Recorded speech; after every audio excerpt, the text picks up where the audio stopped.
मीसा की death note को वापस करने का वक्त आ गया था। मैं इस डेथ नोट के मालिकाना हक को त्यागता हूँ। जाने से पहले रैम मुझे याद दिलाती है कि मुझे मीसा का ख्याल रखना है और उसे पुलिस के चंगुल से छुड़ाना है। दूसरी तरफ मीसा पुलिस की कैद में अब सब कुछ भूल चुकी थी, लेकिन उसे मेरा और उसका अफेयर याद था। रैम ने मीसा की इस मेमोरी को डिलीट नहीं किया था। रैम वापस अपनी दुनिया में चली जाती है। मैंने सोचा नहीं था कि जो डेथ नोट मैंने तुम्हें दी है मुझे उसे दफनाना पड़ेगा लाइट। फिलहाल हमने उसे दफनाया जरूर है, लेकिन वो मेरी ही रहेगी। अगर तुम मेरे मुंह से सुनते हो कि मुझे पीछा छुड़ाना है तो समझ जाना कि मैं इसकी ओनरशिप को त्यागना चाहता हूँ। तब बिना वक्त गवाए, बिना ज्यादा सोचे हुए तुम्हें वही करना है जो करना चाहिए। समझ गया। मीसा के बर्ताव में अचानक आए बदलाव से पुलिस वाले परेशान थे। मीसा के इस अजीब बर्ताव को देखने के बाद एल एक ऑफिसर को फोन लगाने के लिए कहता है। जब तुमने मीसा को पकड़ा था तब तुमने मीसा को बताया था ना कि वो एक सस्पेक्ट है। उस ऑफिसर ने मीसा को सब कुछ बताया था।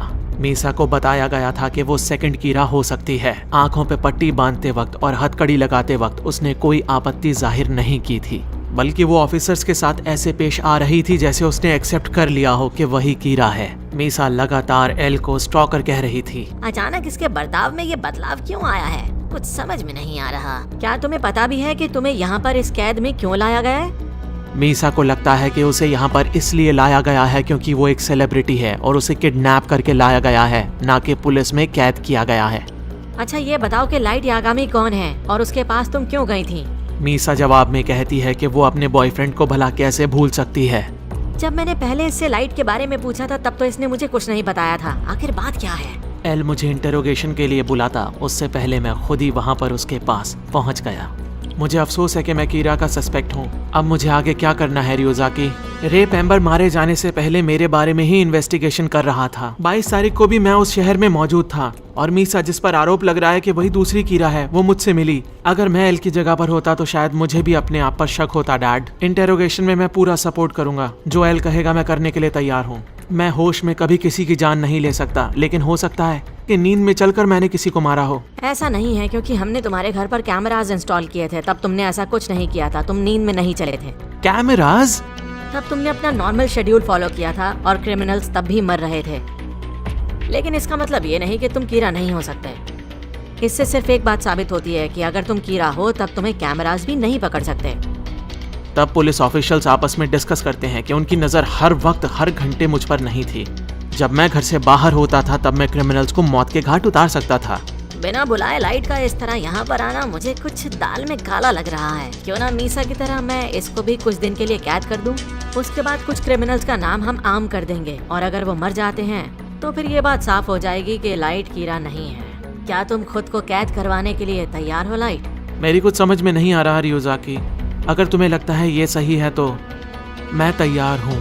मैं ऑर्डर देता हूँ कि लाइट को बेड़ियों में बांध दिया जाए और उसे एक सेल में कैद कर दिया जाए। अब कुछ वक्त तक तुम हमेशा मेरी आंखों के सामने ही रहोगे लाइट। तुम कहीं नहीं जा सकते। एल की बातें सुनकर मेरे डैड भड़क जाते हैं। फिर मैं अपने डैड को समझाता हूँ कि शायद ये करना अब जरूरी हो गया है। जब तक ये चीज नहीं होगी तब तक मेरा नाम कीरा के नाम के साथ जुड़ता ही चला जाएगा। मैं एल से कहता हूँ कि जब तक कि उसे 100% यकीन ना हो जाए कि मैं कीरा नहीं हूँ तब तक वो मुझे ना छोड़े। घर पर कह दीजिएगा कि लाइट छुट्टी पर गया है। मेरे हाथों में हथकड़ियाँ थीं, मेरी आंखों पर पट्टी थी और मुझे एक ऐसे कमरे में ले जाया जा रहा था जहाँ पर मुझे कई दिनों के लिए कैद किया जाना था।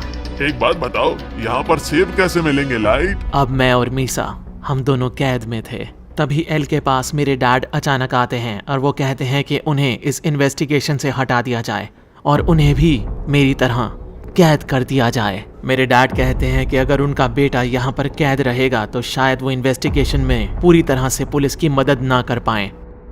मुझे पता था कि आप अपनी कैद के बारे में बात करेंगे और मैंने सारी तैयारी कर ली है, लेकिन आपकी कैद उन दोनों से अलग होगी। आपके पास अपना फ़ोन होगा जिससे आप अपनी फैमिली से कांटेक्ट करते रहेंगे, लेकिन लाइट को इस बारे में पता नहीं चलना चाहिए। और आपकी बात अगर लाइट से होती है तब आपको बताना है कि आप पुलिस हेडक्वार्टर में ही मौजूद हैं। कैद में रहते रहते भी आपको सारी जानकारी मिलती रहेगी। केस में हो रही डेवलपमेंट के बारे में आपको बताया जाएगा। और फिर मेरे डैड को भी कैद में भेज दिया जाता है। रियोजाकी, जब से मैं कैद में आया हूँ क्या तब से कोई क्रिमिनल मारा गया है? तुम्हारे कैद में जाने के बाद कई क्रिमिनल्स के नाम मीडिया में दिए गए, लेकिन जब से तुम कैद हुए हो तब से कोई अपराधी नहीं मरा है। अब तक कोई नहीं मारा गया? अगर ऐसा है तो फिर ये बात तय हो जाएगी कि मैं ही कीरा हूँ। कीरा गया तेल लेने, मुझे सेब खाने हैं। आखिर बात क्या है? जब से लाइट कैद में आया है तब से वाकई कोई कत्ल नहीं हुआ है। अगर कुछ दिन तक ऐसा ही चलता रहा तब ये बात साफ हो जाएगी कि लाइट ही कीरा है। अब मुझसे बर्दाश्त नहीं हो रहा, मुझे सेब खाने हैं। कुछ भी करके मुझे सेब खिला दो। पुलिस वालों को मेरे डैड की हालत देखकर तरस आ रहा था। 5 दिन हो गए थे। इतने सारे क्रिमिनल्स का नाम मीडिया में देने के बावजूद भी किसी की मौत नहीं हुई थी और सारे पुलिस ऑफिशियल्स का मानना था कि ऐसी कंडीशन में किसी भी बाप की हालत खराब हो सकती है। और अब वक्त आ गया था मैं उन शब्दों को बोलूं जिनको सुनने के बाद र्यूक हरकत में आएगा। मुझे पीछा छुड़ाना है। ठीक है बॉस, सब कुछ भूलने के लिए तैयार हो जाओ। और कुछ देर के बाद मैं सब कुछ भूल जाता हूँ। आखिर मैं ये क्या कर रहा हूँ? मुझे यहाँ पर नहीं होना चाहिए। मैंने खुद ही तुम्हें कैद करने के लिए कहा था, लेकिन अब मुझे एहसास हो गया है कि मुझे यहाँ पर नहीं होना चाहिए था। मैं कीरा नहीं हूँ। तुम्हें मुझे यहाँ से निकालना होगा। देखो अब ऐसा नहीं हो सकता। मैंने तुमसे प्रॉमिस किया था कि जब तक कि मैं क्लियर ना हो जाऊं कि तुम कीरा नहीं हो, मैं तुम्हें नहीं जाने दूंगा। सारे एविडेंस तुम्हारी तरफ इशारा करते हैं लाइट, तो तुम मानो या ना मानो हमारा शक तुम पर ही रहेगा। इसलिए मैं चाहता हूँ कि इस बार मैं हमारा शक पूरी तरह से खत्म कर दूं। मेरी बात का यकीन करो एल, मैं कीरा नहीं हूँ। मुझे फंसाया जा रहा है। कोई मुझे जानबूझकर इस खेल में फंसा रहा है एल। मुझ पर वक्त बर्बाद मत करो एल। मैं कीरा नहीं हो सकता। फिलहाल ये मुमकिन नहीं है लाइट। क्रिमिनल्स के मर्डर रुक चुके थे, इसलिए चाहकर भी एल मुझे नहीं छोड़ सकता था। अब पुलिस के पास सारे सबूत भी थे और किसी क्रिमिनल के ना मरने की वजह से उनका शक मुझ पर पक्का होता जा रहा था। और तभी खबरों में आता है कि जिन क्रिमिनल्स के नाम 2 हफ्ते दिखाए गए हैं, अचानक उन सब की मौत हो जाती है। कीरा ने वापस मारना शुरू कर दिया था। इस बारे में मेरे डैड को बताया जाता है। माना ये जा रहा था कि कीरा कुछ दिन रेस्ट पर गया था और अब उसने वापस मारना शुरू कर दिया है। एक पुलिस ऑफिसर मेरे डैड को बताने के बाद जैसे ही मुझे बताने की कोशिश करता है, तभी एल उसे रोक देता है। हम लाइट को अभी कुछ भी नहीं बता सकते। Hello light. क्या बात है? बोलो। तुम्हें यहाँ आए हुए 2 हफ्ते हो गए हैं और जब से तुम यहाँ पर आए हो कोई नहीं मरा है। इसलिए मैं तुमसे पूछना चाहता हूँ, क्या तुम इकबाले जुर्म करते हो कि तुम ही कीरा हो? क्या बकवास कर रहे हो तुम? मैं मानता हूँ कि सारे सबूत मेरी तरफ इशारा कर रहे हैं, लेकिन मैं तुम्हें बता चुका हूँ कि मैं कीरा नहीं हूँ। मेरी आंखों में झांक कर देखो। क्या तुम्हें लगता है कि मैं किसी को मार सकता हूँ एल? मीसा, क्या तुम बताने के लिए तैयार हो कि कीरा कौन है? मीसा कहती है कि काश उसे पता होता। अगर वो जानती होती तो वो जरूर बता देती कि कीरा कौन है।